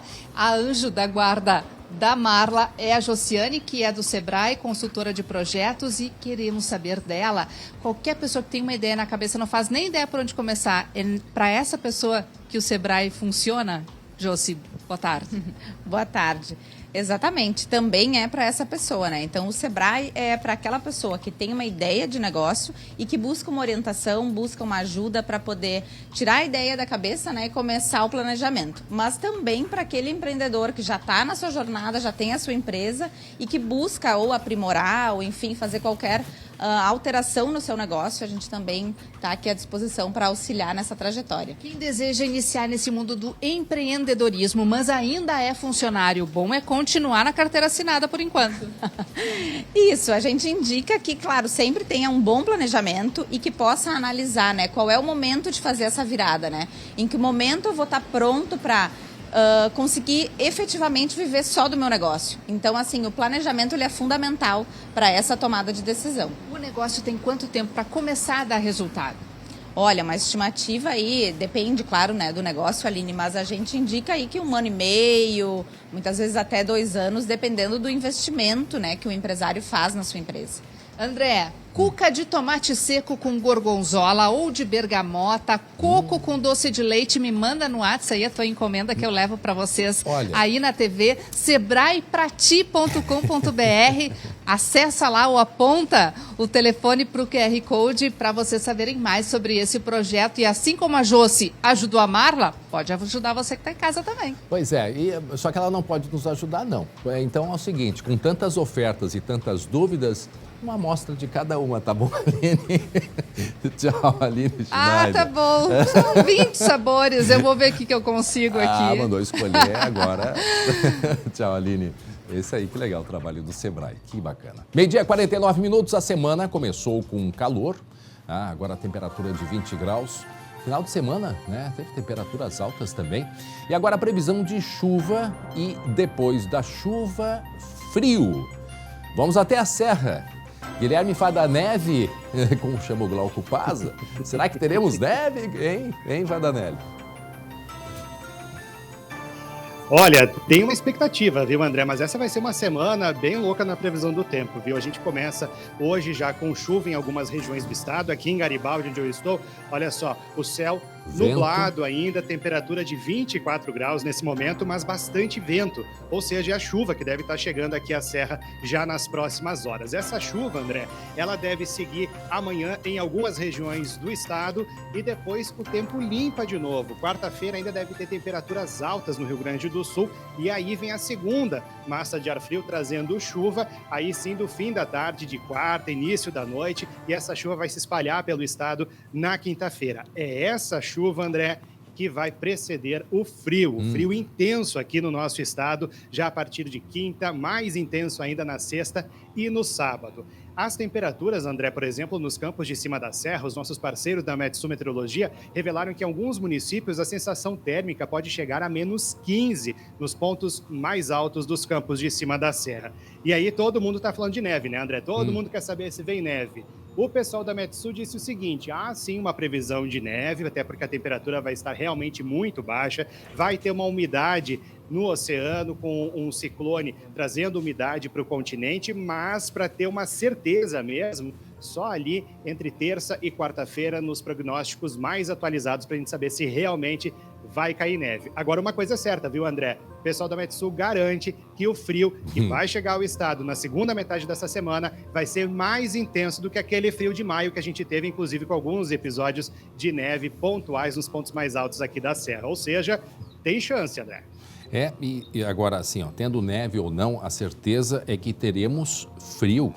Teremos muito frio, sim. Na região norte do estado, as temperaturas agora, gente, para ter uma ideia, no norte, já temperaturas beirando aí 27 graus, região de Frederico Westphalen. Então, assim, vamos nos preparar porque a semana promete, de fato, ser muito fria. Essa imagem chama-se time-lapse, é uma imagem acelerada, foi gravada durante 1 hora. Percebam a instabilidade chegando lá por Santana do Livramento, instabilidade chegando, vindo pelo sul. E as temperaturas, olha, o que nos reserva nos próximos dias, quinta, sexta, sábado. Eu vejo que o sábado vai ser muito frio no Vale dos Sinos, chegando pelo menos a 2 graus no Vale dos Sinos. Isso significa que aqui em Porto Alegre teremos também essa média de temperatura. Mas amanhã a meteorologista Estael Cias a gente vai poder atualizar e ver a probabilidade de neve no final de semana, entre quinta e sexta-feira, aqui no Rio Grande do Sul. Obrigado, Guilherme Fadanelli. A gente vê o vento, porque teremos 2 instabilidades, hoje e na quarta-feira. E aí, a partir da quarta é que a temperatura despenca. O Zoológico de Gramado fez uma homenagem ao tamanduá-bandeira, que entrou para a calçada da fauna. Essa tá ótima, Léo. Exatamente, André. E olha só, com direito a tapete vermelho. Afinal, tá em Gramado, cidade do Festival de Cinema, tem que ter um tapete vermelho. O tamanduá-bandeira é o novo integrante da calçada da fauna do Gramado Zoo. Para retirar a pegada do tamanduá, a equipe técnica colocou areia no recinto. Os técnicos usaram gesso para gravar o molde. A ideia do projeto é valorizar a biodiversidade brasileira e homenagear o Festival de Cinema de Gramado. Todo ano, André, a equipe escolhe um animal diferente para ingressar nesta galeria. Os visitantes conseguem ver impressas as pegadas de cada animal. O tamanduá-bandeira chegou ao zoológico o ano passado e já entrou então para o hall da calçada da fauna. Muito bom. E como a gente disse, até com tapete vermelho. Olha só que fofura, apesar do tamanduá não ser um bicho tão bonitinho, mas ele ficou até fofo nesse tapete, né, André? Ficou sim. É o que a gente mostrou tempos atrás de uma imagem curiosa do tamanduá, porque o focinho dele parece o rabo. Lembra que a gente mostrou? Eram vários tamanduás e dizia que bicho era esse. Aí a gente olhava assim, não, mas não pode ser que bicho. Aí era o tamanduá, porque a imagem estava invertida, né? Olha ali, André, a pegada dele. É diferente, né? Mas é muito legal essa ideia, né, André? Principalmente quando se leva crianças para já conhecer a história dos animais, como eles vivem. É um contato muito legal. Eu já fui no Gramado Zoo várias vezes. É um espaço assim que eu super indico, porque é bom para criança, é bom para quem é adulto, porque é um contato maravilhoso junto com os animais. Muito bem. Léo, a gente está devendo uma resposta para quem está nos acompanhando. O que vai acontecer eu já tenho a resposta. Aí? Eu estou curioso. Temos 4 possibilidades, tá? 4 possibilidades. Está aí o casal, tem um carro ali, é escuro. E aí, quais são estas possibilidades? O que vai acontecer, portanto? Coloca na tela as possibilidades. Cadê? Quais são as possibilidades? A primeira possibilidade, o que vai acontecer? São 4 as possibilidades. Vai ter um assalto, vai ter alguma agressão, um acidente com um carro ou um carro que vai explodir. Léo Bonesso, aonde foi e o que vai acontecer? André, isso foi em Cachoeira do Sul. Esse flagrante inusitado foi gravado por um circuito de monitoramento. O motorista está trafegando em alta velocidade pela Avenida Marcelo Gama, em Cachoeira do Sul. Ele entra em uma via de acesso sem saída por engano e tenta retornar dando ré. Porém, André, ele perde o controle e erra o cálculo. E o que acontece? Ele cai de cima de uma mureta. Apesar de baixa, ela faz com que o carro dê uma capotada ali. Segundo informações de testemunhas, o motorista teve apenas ferimentos leves e saiu caminhando. O veículo foi recolhido pela Brigada Militar e levado a um depósito do Detran. O condutor ainda não foi identificado, mas está aí o resultado deste flagrante, ou seja, caiu de uma mureta o veículo, André. E olha, ainda bem que estava em baixa velocidade, porque poderia ter sido mais grave. Mas a mureta, se é uma pessoa que não conhece e não estando identificada corretamente, porque a mureta está para a parte de baixo. Sim, ele sobe ali. Porque a mureta é exatamente onde há o desvio, né? Onde há o desvio. A rua segue ou você pega ali a parte da mureta e acessa, né, as residências. Aí ele errou. Aí não, ele queria ir reto. Só que aquela altura ali, uns 40, 50 centímetros, já foi suficiente. Para capotar. Um pouquinho mais talvez já foi suficiente para capotar. E capotou mesmo. O legítimo de cabeça para baixo, né? Como ele entrou numa rua sem saída, depois que ele percebeu no dar a ré ali, que ele acabou perdendo o controle. E só deixa eu fazer uma correção, eu falei em alta velocidade, não estava em alta velocidade, não. Não, estava muito devagar. Olha ali, ó. Mas assim, uma coisa assim que ele vem, né? Parece que o carro tá deitando, né, Léo?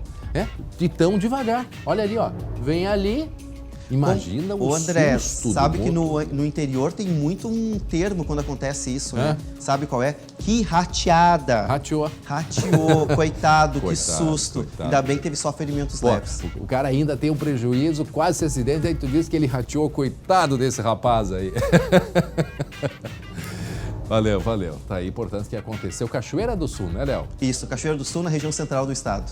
Muito bem, olha só. Eu quero a sua atenção, porque eu vou falar agora de credibilidade. Tá aí algo que é fundamental quando se trata de quem cuida da nossa saúde, não é verdade?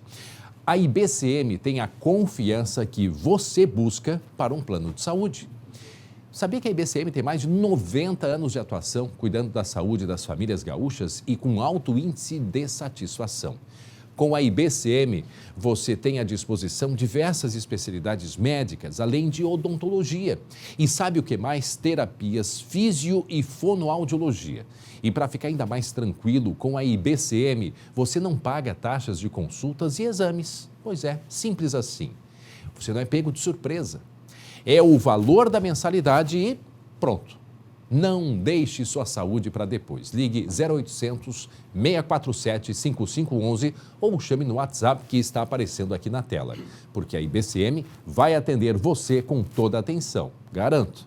IBCM, o plano de saúde feito para o servidor público municipal e estadual. Um abraço aos amigos da IBCM, saúde desde 1928. Chegou a hora do Blocão do Esporte com Matheus Schenck e tem aqui já um convidado muito especial aqui no estúdio. Já receba o meu abraço. Blocão do Esporte a seguir, eu volto amanhã. Até lá.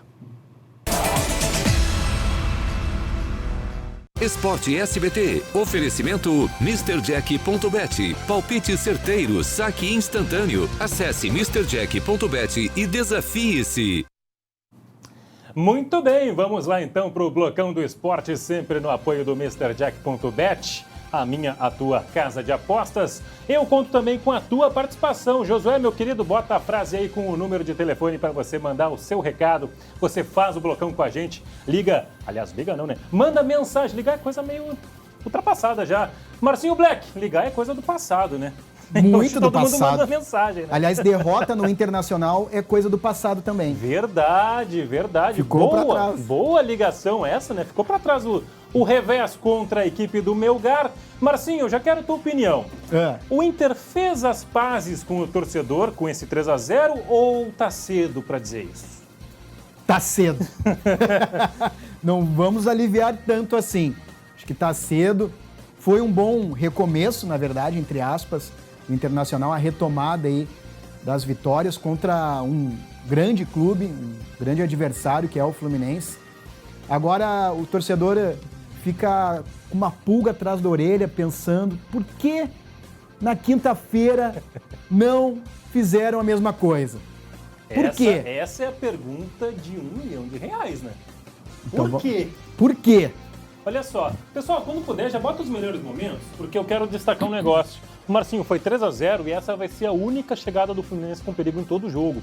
O Inter deu a bola para o Fluminense chegou a passar de 60% de posse, mas assim, o Inter dominou o jogo, dominou as ações, o Fábio foi quem trabalhou mais na equipe do Fluminense. O Inter venceu e jogou bem. E daí eu te pergunto, será que o estilo do jogo do Fluminense, que é um time, por causa do seu técnico, Diniz, que gosta de ter a bola no pé, por causa dessa questão do estilo de jogo, o Inter não encaixou contra o Melgar, que ia jogar retrancado, fechadinho na defesa, e encaixou ontem? Será que é por aí? O Inter se dá bem contra times que vão atacá-lo e se dá mal contra times que vão só se defender? Aliás, essa questão já é bem repetida no Internacional. É antigo, né? É antigo já, essa dificuldade que o Inter tem para jogar contra equipes que jogam mais fechadas. Mas aí entra uma questão até das funções de marcação ofensiva, por exemplo. Quando tu joga contra uma equipe mais fechada, a tua marcação tem que ser mais alta também. Tu tem que apertar mais o adversário. Na quinta-feira, eu preciso desabafar. Vai, eu tenho que desabafar, deixa eu desabafar. Vai. Na quinta-feira, o Internacional, nos dois inícios de tempo, o Inter tentou buscar uma marcação alta. E aí foi quando o Inter teve mais oportunidades. Mas no restante do tempo, o quê? 10, 15 minutos o Inter fez isso mais ou menos. Mas por que não seguir naquela pegada, naquele punch aí, como eu falei esses dias nas redes sociais? Por que não seguir naquele punch? O Inter com certeza, se continuasse a agredir o adversário com marcação alta, com velocidade na frente, além de 10, 15 minutos, o Inter iria fazer um gol no Melgar, né? O Inter iria, com certeza, estar classificado hoje para a semifinal da Sul-Americana, mas não aconteceu. Já contra o Fluminense, né, tu colocou uma questão bem interessante e pontual, Mateusão, grande Mateus, o Internacional soube aproveitar os espaços que o Fluminense sempre dá para os seus adversários, fez uma marcação forte, às vezes a marcação até em 3, né, no jogador da bola, mais 2 na diagonal, e conseguiu controlar bem o jogo, fazendo aí 3 pontos importantes. E eu quero destacar também, Marcinho, a palavra do Mano Menezes, né, que foi perguntado sobre essa confiança. Tinha um abalo na confiança depois da eliminação para o Melgar? Mano Menezes, vou deixar você responder, depois eu volto aqui com o Marcinho. Com a vitória de hoje, estamos a 3 pontos do segundo colocado, se eu não estiver enganado. É isso que pensamos que a equipe já vem demonstrando há bastante tempo. Nunca perdeu a confiança, não tínhamos que recuperar confiança nenhuma. Tivemos uma eliminação na quinta-feira, que é ruim, que nos deixou triste, porque entendemos que tínhamos capacidade de continuar. Falamos lá e vamos repetir aqui, né? Embora alguns não queiram, futebol é duro assim. Futebol é duro, né? E olha só, daqui a pouquinho a gente vai falar mais de Grêmio, mas se liga! Começou a semana com o jogo mais esperado da Série B do Brasileirão. Grêmio e Cruzeiro na Arena. Tricolor sem Jeromel suspenso. Mas com a força da Arena, né? Onde o Grêmio tem 7 vitórias seguidas. Bora para a oitava? Eu acho que sim, hein? Então faça como o maestro tricolor Douglas e venha para o MrJack.bet. Isso mesmo, mrjack.bet, onde palpite certeiro vira saque instantâneo a qualquer momento, em qualquer lugar. Desafie-se com MrJack.bet. Ô Marcinho, a gente viu ali antes o lance do impedimento. Bota aí o lance do impedimento. Rapaz, que impedimento maluco foi esse do alemão? Tem que ter olho biônico aí. Tem que ter ali Vou te dizer, esse VAR aí tá esquisito. Tá esquisito. Cara, aquelas linhas ali, eu não entendo aquelas linhas bem. Vou te ser bem sincero, pra mim não foi. Só que assim, é a minha opinião contra a tecnologia, né? Mas minha às vezes opinião não vale nada. a tecnologia falha de vez em quando também. A tecnologia não falha, o que falha é o humano que controla o botãozinho então, ali, né? Então o pessoal tem que ir no oftalmo lá, porque, olha, vou dizer uma coisa, muito estranho. Olha essa linha aí. Olha essa linha, isso, rapaz. O bumbum do alemão estava impedido, pois rapaz. O que tá impedido ali, cara? Aliás, tá o cabeção ali do... Quem é lá? Felipe Melo. Aliás, sobre essa questão do bumbum adiantado, Mano Menezes também falou, e olha, foi bem engraçado. Eu morri rindo quando o Mano falou sobre esse impedimento. A gente tem separado, quando puder, roda aí. Vamos lá? Vamos lá. Tivemos pela primeira vez um impedimento de nádega, né? Eu tenho anos nesse negócio, mas é a primeira vez que eu vejo o impedimento da poupança. Porque o nosso jogador estava com as duas pernas visivelmente plantadas no campo de defesa. Então, vamos ter que melhorar um pouquinho. A Inglaterra estabeleceu um critério que eu acho que podemos copiar. A gente deve copiar as coisas boas. Quando as duas linhas se juntam, pro gol. O alemão não é a Anitta, o alemão não é o Hulk, mas este bumbum deu o que falar, Marcinho Black. Deu o que falar, realmente eu não entendi. Até foi um gol belíssimo. Aliás, Maurício muito bem, hein? Pois é, isso deu que eu outra dinâmica, tem qualidade técnica. Vou te fazer uma pergunta que vai te fazer ficar triste. Não era o Maurício para entrar no lugar do Tyson lá quinta-feira? Com certeza era o Maurício. Maurício que vinha numa sequência boa, tinha feito 2 gols contra o Atlético Mineiro, né? Aí tá confiante, tá se sentindo bem dentro de campo, fazendo bem as funções que tem que fazer. Ele é um jogador que dá muita movimentação, eu acho, pro ataque. Não fica muito tempo com a bola no pé, mascando a bola, né? Carregando a bola. Não, ele dá o toque, sai, se movimenta. É uma frase antiga dos treinadores de base aí, das verdade. De base. Toque e sai. Então, esse toque e sai dele, com certeza deu maior dinamismo ao meio-campo do Inter, e o Inter fez uma bela partida aí também. Bora para a classificação, para a gente ver como é que ficou o Internacional nessa questão da tabela. O Inter que venceu mais um adversário por 3-0, né? Tinha vencido o Atlético Mineiro, agora bateu o Fluminense. O Inter está no 6º lugar, 36 pontos. Mas eu quero chamar a atenção, Marcinho, olha a pontuação. O Inter está pertinho do Flamengo, que é o vice-líder, né? Iremos alcançá-lo. Será? Tenho convicção nisso. O Flamengo está focado nas Copas. O Flamengo está focado nas Copas. Até ontem jogou com time reserva. Aliás, o Atlético Paranaense também estava, tocou 4, foi 4 ou 5? 5. Então perdi o 5º gol. Foi no finalzinho. Foi no finalzinho. Então acredito que o Flamengo vai colocar nesses jogos o brasileiro mais essa equipe reserva, e eu acho que não vai ter aí a mesma pontuação que o time titular. Bora só para a segunda metade aí, pessoal. Pessoal, a segunda metade da classificação. Ô, Marcinho, o Juventude já foi, né? A gente pode também conferir o gol quando possível. O Cuiabá venceu por 1-0. O gol do André Balada. O gol mais fácil da vida do Balada. Chegou a ver o gol, não? Não vi. Vamos ver junto? Vamos ver. Bota aí o gol do Cuiabá 1-0 no Juventude daqui a pouquinho. Mas o Juventude, cá entre nós, Marcinho, já foi, né? Já era. Agora, domingo que vem, a gente vai. É verdade. Tem Inter e Juventude daqui a algumas semanas. Inter e Juventude. Dá pra ficar com medo, né? Não, mas o Inter não ganha do Melgar. Tem que botar pá de cal. Juventude deixou de ser toca depois que levou aqueles 8 lá, que o Klemer fez o gol. O gol de goleiro, aliás, o gol de goleiro virou moda agora aí. No final de semana. Corneta. Não sei o que aconteceu no final de semana aí, que teve 2 gols de goleiro. 2. Não entendi o que aconteceu. Isso aí me fez lembrar o Klemer, naquele resultado aí histórico, né? De aí 8 o gol do gols Balada. Contra... Vai dizer que tu fazia esse gol, Marcinho. É óbvio que eu fazia. Fazia vários gols. Fazia, inclusive, aquele gol que o Brian errou contra o Melgar. Faz tanto gol que parou como jornalista aqui, né? Parei como jornalista. Tá bom. Olha só, ontem também foi assunto, Marcinho, o presidente Barcelos, o presidente Alessandro Barcelos do Inter, falou sobre Charles Arangues. O Arangues conseguiu a liberação do Bayer Leverkusen da Alemanha, está livre no mercado, basta o Inter chegar a um acordo salarial, né? Presidente, será que vem ou não vem? Diz aí. Não quero misturar os dois assuntos hoje, mas em algum determinado momento nós vamos voltar a tocar nesse assunto, e hoje o Internacional não tem condições de assumir compromissos da ordem e da grandeza que se colocam alguns jogadores que são muitas vezes oferecidos no mercado, e que nós temos a clareza da condição do clube e da forma como nós vamos trabalhar. O Charles Arangues custa mensalmente, pelo que ele pediu, 1 milha por mês. R$1 milhão livres de impostos. Vale esse investimento ou tá caríssimo?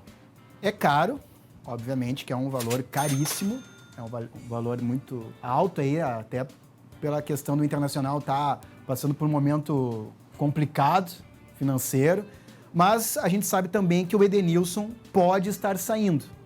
O Edenilson ganha em torno de 700 mil reais. Ah, beleza, vamos perder 300. Mas eu acho que essa perda vale a pena sim. O Arangues é mais jogador que o Edenilson. E tem um fator a mais, né? Desculpa te interromper, mas tem um fator, né? O Arangues não chega com essa bagagem pesada que tá o Edenilson agora, né? O Edenilson nem jogou ontem, teve gente xingando, mandando um recadinho para ele. Ou seja, o Arangues, se viesse, ele chega com um clima muito mais leve para ele do que tá o Edenilson hoje, né? Com certeza. O Edenilson é um bom jogador. Acho que o torcedor não pode esquecer disso, né? Até inclusive a nossa mídia no geral, ele é muito bom jogador. Mas acredito que o tempo dele no Internacional esteja já passando. Ele ficou com um carimbo de perdedor no Internacional, não conseguiu ganhar nenhum campeonato gaúcho.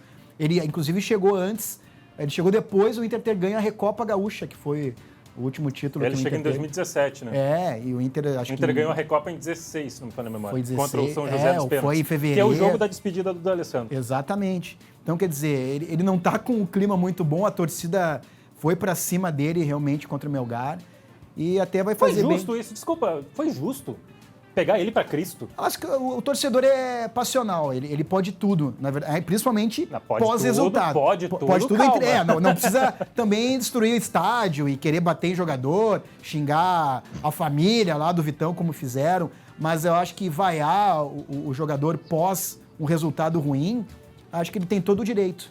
Até porque o jogador ganha muito bem para estar ali dentro de campo, fazendo o seu trabalho da melhor forma e tem que estar acostumado à pressão, que é o que talvez muitos jogadores do Internacional não estejam preparados com aqueles momentos decisivos, aquele momento, né, que tu tem que confirmar. Isso que o Inter mudou drasticamente o elenco para esse ano, né? Eu acho que daqui a pouco tem que contratar os jogadores pelo perfil psicológico. Chamar um psicólogo? Tem que chamar um psiquiatra, um psicólogo, sei lá, compor um grupo com 80% de coléricos, de louco, 80% de D'Alessandro, de índio, de magrão. Calma, vai ter muita expulsão. Com o VAR, hoje em dia, vai ter expulsão. Mas eu prefiro um louco expulso e que faça tumulto dentro de campo, mas que resolva, do que o cara pacato que trema na hora de decidir. Eu sempre vou preferir o da confusão.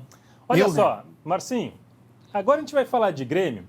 Você vai ficar bem feliz, porque o Grêmio levou uma tunda. Rapaz, a gente tem os melhores momentos. O que aconteceu? O Grêmio levou 2, como podia ter levado bem mais. Essa é a verdade, né? Esse pênalti aí, olha esse pênalti do Biel. O Guilherme Romão dribla o Rodrigo Ferreira como se não houvesse Rodrigo Ferreira no lance. O Biel comete um pênalti de quinta série. E o Diogo Silva, goleiro de 36 anos, marca o primeiro. 1-0. Tem paradinha, hein? E logo depois, o Jeromel, que estava pendurado a 7 jogos, comete pênalti, mete o mãozão na bola, leva o terceiro amarelo, está fora do jogo contra o Cruzeiro e o Diogo Silva amplia. Eu sei que não é tua praia, Marcinho, sei que não é tua praia você falar de Grêmio, mas assim, só uma perguntinha. Eu sei que tu está feliz, mas não me parece um erro gravíssimo de planejamento você deixar o Jeromel pendurado para esse jogo, sendo que tem Cruzeiro ali adiante. Rapaz, o planejamento do Grêmio foi uma brincadeira, né? Penso da mesma forma que com o Colorado. Quem tá vestindo uma camisa de um grande clube, agora sem clubismo, né? Quero ver sem clubismo. Sem clubismo. Então, camisa vermelha, mas sem clubismo. Um grande clube, tá? O jogador que tá com um manto de um grande clube, ele tem que estar sempre preparado. Independente se ele vai ficar fora de A, B ou C jogo, né? Ele tem que ter a consciência da sua responsabilidade e ter aí a autoridade dentro de campo para poder fazer o melhor trabalho. Então, independente de quem possa jogar, por exemplo, no time do Grêmio, na partida seguinte, esse jogador tem que chegar lá e confirmar. Não vai ser o Jeromel, não vai. Beleza, mas esse outro cara aí tem que confirmar. Olha só, eu conheço esse rapaz aí. Pois é, César Fabres pintando aqui para aparecer no nosso telão e participar com a gente. O César que esteve lá em Maceió, curtindo Maceió, não sei, né? Mas, curtiu bem pelo jeito lá. Deu tudo errado. Que jogo horroroso do Grêmio, César. Aliás, boa tarde a todos aí no estúdio, nossos telespectadores. Segunda vez no ano que o Grêmio toma um chocolate em Maceió. Se vocês lembrarem, contra o CSA, o Grêmio tomou um chocolate no primeiro tempo. Tanto que foi a última vez que usou 3 zagueiros. Só que no segundo tempo fez gol de empate. Com o A Janderson. diferença é isso. E a diferença é que agora a bola entrou pro adversário e o Grêmio não conseguiu fazer nada. Foi um terror, um filme de terror. Ô, Fabris, eu sei que falar tudo que deu errado a gente iria até umas 4 da tarde. Me tenta sintetizar em 30 segundos.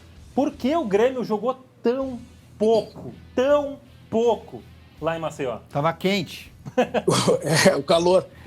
O técnico Roger é um excelente treinador, mas ele não sabe lidar com as peças que... eu vou usar o popular. Com jogadores ruins, burros. Essa é a verdade, ele não sabe lidar. E hoje ele está num esquema que exige pensar, exige você ficar um pouco com a bola no pé, esperar um pouco o colega ultrapassar. Não, os jogadores que hoje estão no Grêmio são ruins, são burros. Essa é a verdade. Alguns, né? Não todos. Né? Tira o Jeromel, tira o Diego Souza, tira o Kahneman, tira aí o Lucas Leiva. Mas boa parte ali são jogadores limitados. E o Roger está tendo dificuldades por conta dessa falta de pensamento, da massa cinzenta dos jogadores. O primeiro gol é um sintoma claríssimo, né? O Rodrigo Ferreira, ele é driblado como se não houvesse ninguém marcando. Não, e os nego veio tudo com a meia riada ainda, estilo anos 80. Tá louco. Não, foi o rabo de arraia ali, foi o pênalti rabo de arraia que ele virou, deu ali o... Eu não sei o que... Eu tô tentando entender o que ele pensou fazendo aquilo. Pois é. Vamos botar a classificação na tela aí, pessoal, só para a gente ter uma noção do que aconteceu com o Grêmio na classificação. A parte boa, Fabris, é que o Grêmio tem ainda uma vantagem muito tranquila sobre o Londrina, são 9 pontos. Mas o Cruzeiro já disparou, tem 10 pontos de distância. E para esse jogo contra o Cruzeiro, Fabris, dá para ter otimismo numa zaga que não vai ter Jeromel? Bom, o certo o Grêmio não vai repetir o que aconteceu lá em Maceió. Porque impossível. Impossível. O Grêmio vai melhorar. E eu acredito sim, o Natan, que vai substituir o Jeromel, é um bom zagueiro. É jovem, tem posição física, é um bom zagueiro. Então o torcedor pode ficar tranquilo que esse menino é bom. Não é à toa que ele não foi liberado. O Rodrigues foi liberado, ele não. Isso que o Rodrigues quebrava o galho na direita. Bacana. Então o torcedor tem que prestar atenção nesse menino. Legal. Fabris, brigadão pela tua participação. Uma boa tarde, meu amigo. Eu que agradeço, um abraço, quando precisar, só chamar. Golzinho de goleiro, irmão. O corneto. Pessoal, a gente está encerrando o Blocão do Esporte de hoje. E para encerrar, eu quero chamar aquele lance curioso de sempre, né? A gente encerra com